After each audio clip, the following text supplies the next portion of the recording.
রাব্বুল আলামিন পবিত্র কুরআনুল কারীমের মধ্যে বলছেন, সূরা আম্বিয়ার মধ্যে আল্লাহ তাআলা বলছেন, ওয়া মা আরসালনাকা ইল্লা রাহমাতাল লিল আলামিন। আল্লাহ পাক রব্বুল আলামিন সূরাতুল আম্বিয়ার মধ্যে বলছেন, আমি আমার নবীকে, আমি আমার দোস্ত মুজাম্মিলকে গোটা দুনিয়ার জন্য আমি আমার নবীকে রহমত স্বরূপ দুনিয়াকে পাঠিয়েছি। আল্লাহ বলছেন, আমি আমার নবীকে, আমি আমার দোস্ত মুজাম্মিলকে দুনিয়ার জমিনে পাঠিয়েছি, আমার নবীকে রহমত স্বরূপ আমি দুনিয়াকে পাঠিয়েছি। আমার নবী দুনিয়াতে এসেছেন রহমত স্বরূপ। আমার নবী শুধু মুসলমানদের জন্য আমার নবী রহমত নয়, আমার নবী পৃথিবীতে যতগুলো ধর্ম রয়েছে, আমার নবী পৃথিবীতে যতগুলো ধর্ম রয়েছে সবার জন্য আমার নবী হলো রহমাতুল লিল আলামিন নবী। আমার ভাইয়েরা, আমার আল্লাহ তাআলা পবিত্র কুরআনুল কারীমের মধ্যে বললেন, আমি আমার নবীকে গোটা দুনিয়ার জন্য রহমত হিসেবে পাঠিয়েছি। আমার নবী শুধু দুনিয়ার জন্য রহমাতুল লিল আলামিন নবী নয়, আমার নবী শুধু দুনিয়ার জন্য রহমাতুল লিল আলামিন নয়। দুনিয়ার বাইরে যতগুলো জিনিস রয়েছে, দুনিয়ার বাইরে যতগুলো জিনিস রয়েছে, আসমানের ভিতরে দুনিয়ার বাইরে যতগুলো জিনিস রয়েছে, নক্ষত্র চাঁদ তারা বোধ শুক্র শনি গ্রহ অনেক নক্ষত্র রয়েছে, আমার বিশ্বনবী হযরতে মুহাম্মদ রাসূলুল্লাহ সাল্লাল্লাহু আলাইহি ওয়াসাল্লাম সবার জন্য রাহমাতুল লিল আলামিন নবী। আমার দয়াল মায়ার নবী গোটা বিশ্ববাসীর জন্য আমার রাহমাতুল লিল আলামিন নবী, সবার জন্য রাহমাতুল লিল আলামিন নবী। আমার নবী শুধু মুসলমানদের জন্য রহমত স্বরূপ আসে নাই, আমার নবী গোটা দুজাহানের জন্য রহমত স্বরূপ এসেছে। মায়ার নবী হযরত মুহাম্মদ রাসূলুল্লাহ সাল্লাল্লাহু আলাইহি ওয়াসাল্লামের ওসিলায় আজকে আমরা নামাজ পেয়েছি, কোরআন শরীফ পেয়েছি, জান্নাতে যাবার সন্ধান পেয়েছি, জাহান্নাম থেকে বাঁচার উপায় পেয়েছি। যেই নবীর ওসিলায় আজকে আমরা নামাজ পেয়েছি, কোরআন পেয়েছি, ইতিহাস পেয়েছি, সেই রহমাতুল লিল আলামিন নবীকে কতটুকু মহব্বত করতে হবে, কতটুকু ভালোবাসতে হবে। হযরত মুহাম্মদ রাসূলুল্লাহ সাল্লাল্লাহু আলাইহি ওয়াসাল্লামের ওসিলায় আজকে আমরা সব কিছু পেয়েছি। সেই বিশ্বনবী হযরত মুহাম্মদ রাসূলুল্লাহ সাল্লাল্লাহু আলাইহি ওয়াসাল্লামকে কতটুকু মহব্বত করতে হবে। একটু হাদিসের দিকে লক্ষ্য করে দেখি, একটু হাদিসের দিকে লক্ষ্য করে দেখি।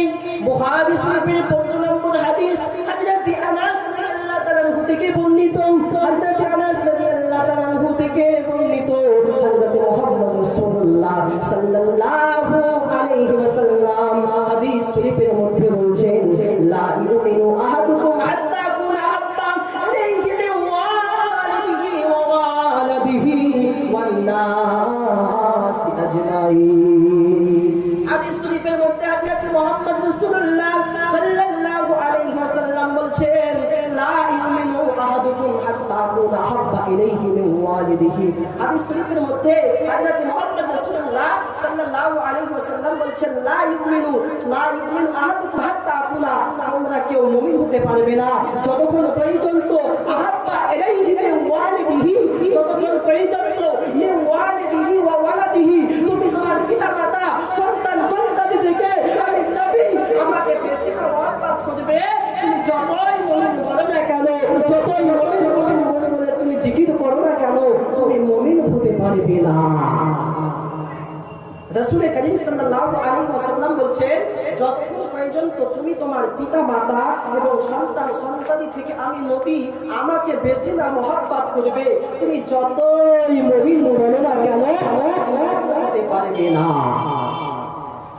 এই হাদিসের দ্বারা আমরা বুঝতে পারলাম, আমার নবীকে নিজের পিতা মাতা সন্তান সন্ততি থেকে আমার বিশ্ব নবী মুহাম্মদ রাসূলুল্লাহ সাল্লাল্লাহু আলাইহি ওয়াসাল্লামকে বেশি মহব্বত করতে হবে। রাসূল করিম সাল্লাল্লাহু আলাইহি ওয়াসাল্লাম এই হাদিসের মধ্যে এই কথা কেন বললেন, পিতা মাতার কেন উদাহরণ দিলে, যে মিন ওয়ালিদিহি ওয়া ওয়ালাদিহি, পিতা মাতা সন্তান সন্ততির কেন উদাহরণ দিলেন? আল্লাহর নবী এই জন্য উদাহরণ দিলেন, এই পৃথিবীর বুকে একজন পিতা মাতা তার কাছে সবথেকে প্রিয়তম ভালোত্তম জিনিস মহব্বতের জিনিস হলো তার পিতা এবং পিতা মাতার কাছে। একজন পিতা মাতার কাছে সবথেকে মহব্বতের জিনিস হলো ওয়ালিদিহি ওয়া ওয়ালাদিহি, সন্তান সন্তাদি।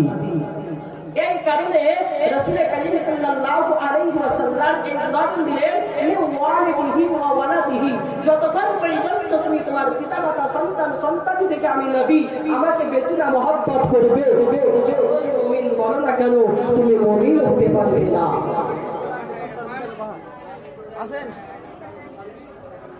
আরেকটি হাদিসের মধ্যে হযরত মুহাম্মদ রাসূলুল্লাহ সাল্লাল্লাহু আলাইহি ওয়াসাল্লাম বলছেন, হযরত মুহাম্মদ রাসূলুল্লাহ সাল্লাল্লাহু আলাইহি ওয়াসাল্লাম বুখারী শরীফের 6632 নম্বর আয়াতের মধ্যে বলছেন, একদিন হযরত আব্দুল্লাহ ইবনে হিসাম রাদিয়াল্লাহু আনহু রাসূল করিম সাল্লাল্লাহু আলাইহি ওয়াসাল্লামের কাছে গেলেন। যাওয়ার পরে বললেন, হযরত আব্দুল্লাহ ইবনে হিসাম রাদিয়াল্লাহু আনহু এবং হযরত ওমর রাদিয়াল্লাহু আনহু একসঙ্গে রয়েছেন। হঠাৎ করে আল্লাহর নবী জিজ্ঞেস করলেন, ও বাবা ওমর, বলো দুনিয়ার মধ্যে তুমি কাকে বেশি মহব্বত করো? দুনিয়ার মধ্যে তুমি তোমার পিতামাতা সন্তান সন্তানি থেকে তুমি কাকে বেশি মহব্বত করো? রাসূল করিম সাল্লাল্লাহু আলাইহি ওয়াসাল্লাম বললেন, আল্লাহর নবী বললেন, ইয়া রাসূলুল্লাহ ইয়া হাবিবাল্লাহ, আমি দুনিয়াতে সবথেকে বেশি মহব্বত করি আমার নিজের প্রাণকে, আমি নিজের জানের থেকে আমি আমার জানকে বেশি মহব্বত করি। রাসূল করিম সাল্লাল্লাহু আলাইহি ওয়াসাল্লাম বললেন, যতক্ষণ পর্যন্ত তুমি তোমার জানের থেকে আমি নবী আমাকে বেশি মহব্বত করবে, তুমি যতই মুমিন বলো না কেন তুমি মুমিন হতে পারবে না। তখন হযরত মুহাম্মদ রাসূলুল্লাহ সাল্লাল্লাহু আলাইহি ওয়াসাল্লামকে হযরত ওমর রাদিয়াল্লাহু তাআলা বললেন, ইয়া রাসূলুল্লাহ ইয়া হাবিবাল্লাহ, হুজুর এবার আমি আপনাকে আমার জানের থেকে বেশি মহব্বত করি, আমি জানের থেকে আমি আপনাকে বেশি মহব্বত করি, বেশি ভালোবাসি। তো এই দুটি হাদিসের দ্বারা আমরা বুঝতে পারলাম রাসূল করিম সাল্লাল্লাহু আলাইহি ওয়াসাল্লামকে নিজের জানের থেকে বেশি মহব্বত করতে হবে, নিজের প্রাণের থেকে বেশি মহব্বত করতে হবে।